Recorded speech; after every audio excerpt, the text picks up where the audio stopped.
It's the Real Estate Podcast, brought to you by Ray White, the largest real estate and property group in Australasia. And welcome to another episode of the Real Estate Podcast, available on iHeartRadio and also Spotify and Apple Podcasts, or wherever you get your podcasts from. And it's Tuesday, the 25th of May for 2022, with the month really starting to run itself down. June is just around the corner. And coming up, we're going to be talking with Fabian Sanelli from Melbourne, taking a look at the property market there. Fabian very much tracks the pulse of the city and knows it inside out. I see that Peter Dutton is set to stand unopposed today in the contest for the next leader of the Liberal Party. It follows the shock defeat on Saturday of former Treasurer Josh Frydenberg, who was once tipped as a future Prime Minister. And sticking with politics, Scott Morrison is set to lose a lot more than just the election on Saturday night. As everyone around the country is confronted with the cost of living, Morrison's own take-home salary has been affected, going from $550,000 to $211,000, and he's lost the use of rent-free accommodation, free groceries, a private VIP plane, and a taxpayer-funded chef and chauffeur. So the election loss brings the Morrison family budget now to nearly $1,000 a day. Still well ahead, we should say, of most Australian families. It's the Main Centre forecast with propertybuyer.com.au. Let's check out your weather around Australia. First, we go to Sydney, expecting showers with a possible morning storm and a high of 20 degrees. Good morning to you in Melbourne, expecting a fine sunny day and 19. Brisbane, showers to increase throughout the day, a high of 23. And in Perth, expecting sunshine, a ditto on yesterday, and 21 degrees is your forecast high. Informing you on real estate. Wake up every morning to the Real Estate Podcast. Well, what is happening in the Melbourne market? Well, let's find out. And welcome to the podcast, Fabian Sanelli. He's the Managing Director and Auctioneer from EYS Auctions. Good morning, Fabian. Welcome back to the podcast. Morning, Craig. Thanks for having me again. Great to have you on. And since we last spoke, it seems like a lot has happened. So with that in mind, let's focus our attention on Melbourne, which, like the rest of the country, has the election behind it. So how does your local market there in Melbourne feel at the moment, post-election? Yeah, look, great question, Craig. I think what we're seeing at the moment is the market is normalising. We're starting to see clearance rates sit around that 60% mark, which is pretty fair given the settling down of that post-pandemic boom, the interest rate rise, and of course the federal election that's just happened. What I've found interesting the previous weekend that we've just experienced, not including the last one, given the fact that that was federal election weekend, I don't think we can use that weekend as an example.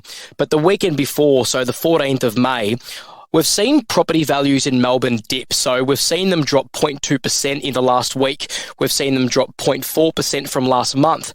But, Craig, positively, we're actually 6.6% above over the last 12 months, which is actually the strongest performing capital city in Australia for price growth. So that comes back to what I was saying on the last show about our market going through a correction. So to still be up 6.6% from this time last year is a huge positive. It just simply means that we've gone from a strong market to a normal market since 2022 kicked off. Another observation I've also found, Craig, is that good quality stock in this market that's priced well will still generate enough competition and more than likely sell, but it's those upper end properties that are starting to feel the biggest pinch, and I think that's because of that rate rise. And finally, the not-so-in-demand properties need a different strategy in this market, plain and simple. So, for example, tenanted properties, apartments, but potentially poorly presented properties and maybe land, agents should really start looking at in-room auctions to generate more buzz and competition, as those types of properties probably wouldn't benefit an on-site method in this market. You know, it's really interesting, some of those numbers that you're talking about, because it kind of leads me into the mood of the market, which when listening to various vendors, agents and commentators, we're starting to hear that all too familiar word starting to be used, and that word is procrastination. Procrastination. The industry hates that word because it's like a cancer that can spread and give a false reading of a situation, which I think a lot of people are starting to run down that rabbit hole anyway, and nothing ever good comes from procrastinating when it comes to the property market, except for the person who's procrastinating paying a whole lot more. So, Fabian, if somebody is in that mindset, what would you say to them at the moment? You're spot on, Craig. I think it comes back to price always, and price has to be relevant to the markets that we're in. Obviously, the one thing that we go off our auctions in terms of whether they're going to be successful or not is the reserve price. Now, if the reserve price is above the market feedback levels or where the buyers have seen value, it's almost an irrelevant figure. There is a huge issue at the moment in the marketplace with what the agents are able to generate for the vendors versus what the vendors actually want. Now, there's no point in my wife and I wanting $2 million for our house if it's not achievable, right? I mean, I might as well save everyone the hassle rather than trying to achieve the miracle. I think sellers that list their home to suss out the market are doing themselves more harm than good. If you're priced right, you can sell in this market.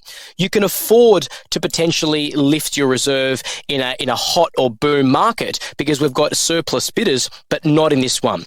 So going back to reserve setting, with a blown out reserve, vendors have got to be careful because they're essentially wanting their buyers to overpay.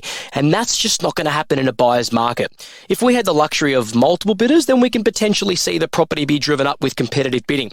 But with only 1 to 2 bidders, Craig, which is probably the average at the moment, the buyers are going to only give you so many chances before they realize there is no logical reason to keep driving the price up. So I think agents are able to get a buyer, if they're able to get a buyer to either A, commit to the price they said they would on auction day, or B, bid above that level on auction day, then we need to really explain to the sellers that a market price or a premium market price has been achieved to really instill positivity into the vendor's mind rather than focusing on the number that's less than the vendor's reserve, because that will put a negative angle on the situation. If we're getting as a bare minimum fair market price for the vendor, my advice, take it and run before you're entertaining offers far less and with conditions. And perhaps if we reverse out the mindset and the thinking from a vendor to a sales agent, should agents in this moment of time, today being May the 25th, still be confident in staging an auction for their clients over a private sale? Well, firstly, a really good observation that I found over the last weekend was that Melbourne recorded 1,144 private sales, while 1,165 auctions were scheduled. Now, that's a really good stat, Craig, to show that auctions are still the most preferred method of sale in this market. There's still confidence behind it. Over my career, now I also may be biased, but I'm also yet to see how a private sale can out-benefit an auction. When the market is hot, auctions make sense. When the market is flat, auctions make more sense. And the reason they make more sense, Craig, is because you're still able to generate organic competition over artificial competition, even if there are less bidders. Buyers in this market, they will see through the agent's bull dust potentially. So if in a private sale, a flatter market will mean more lowball offers, conditions attached, and no urgency for the buyer, it also means days on market can potentially blow out. I think we would all agree that vendors want to sell in the quickest time and for the highest sale price possible. Auctions are still going to unlock that opportunity. And it doesn't mean you're obliged to run it to the final day. You can sell before, at, or after the auction. So in hindsight, Craig, it gives the vendor 3 chances to sell as opposed to 1. Now, provided the vendors are happy to accept fair market value as a bare minimum in this marketplace, then the auction is a no-brainer. And also one last point, Craig, if agents are not confident in auctions because they feel their market will be spooked by its unconditional nature, then get approval from your vendor that the buyers are able to bid under conditions, if that's what it means to unlock a premium price. Well, once again, Fabian, there's plenty of good takeaway points, not only for the vendor considering selling, but also for the agent who may be just doing that balancing act, which way to go, private sale or an auction. Hey, have yourself a great Wednesday. Look forward to speaking in a couple of weeks' time. Thanks, Craig. Looking forward to it. We connect you to the best real estate information across Australia. The Real Estate Podcast.